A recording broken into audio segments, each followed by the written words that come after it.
আর খিচুড়ি খাবি এখানে সেখানে। শনিবার নবদ্বীপ বিধানসভার ভালুকার বিজেপির তরফে আয়োজন করা হয় বিজেপির পরিবর্তন সংকল্প সভা, যেখানে প্রধান বক্তা হিসেবে উপস্থিত ছিলেন মিঠুন চক্রবর্তী। আর এই সভাকে ঘিরে সকাল থেকেই প্রস্তুতি ছিল তুঙ্গে। এদিনের সভায় মিঠুন চক্রবর্তী ছাড়াও উপস্থিত ছিলেন নদিয়া দক্ষিণ জেলার সভানেত্রী অপর্ণা নন্দী, সাংসদ জগন্নাথ সরকার সহ জেলা ও রাজ্য স্থানীয় বিভিন্ন স্তরের নেতৃত্ব ও অসংখ্য কর্মী সমর্থক। সেখানেই একের পর এক বক্তারা বক্তব্যে শাসক তৃণমূলকে তির্যক ভাষায় আক্রমণ করে। পাশাপাশি সভায় মিঠুন চক্রবর্তীর বক্তব্যেও তৃণমূলকে তির্যক ভাষায় আক্রমণ করেন।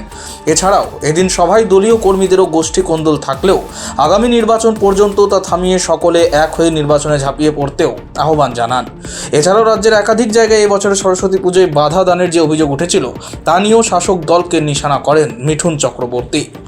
দেখুন, এই সরকারের থেকে আপনারা কিছু এক্সট্রা কিছু অপেক্ষা করবে, এটা নিয়ে কোনো কথা বলার নেই। এখানে যে বলবে এমন অভ্যেস হয়ে গেছে, সেটাকেই এখন বিজেপির ঘাড়ে ছাড়িয়ে দেবে। ওখানে গাড়ি ভাঙছে, কি ভাঙছে, বাইক জ্বালিয়ে দিচ্ছে, ও নিজের ঘরে নিজের আগুন লাগাচ্ছে। দাদা, আমরা কি করবো? 1,000 টাকা ছাড়বেন না, 1,000 টাকা দিলে নেবেন। একবার বলেছি, আবার বলছি, আমরা বিজেপিরা মুসলমানদের।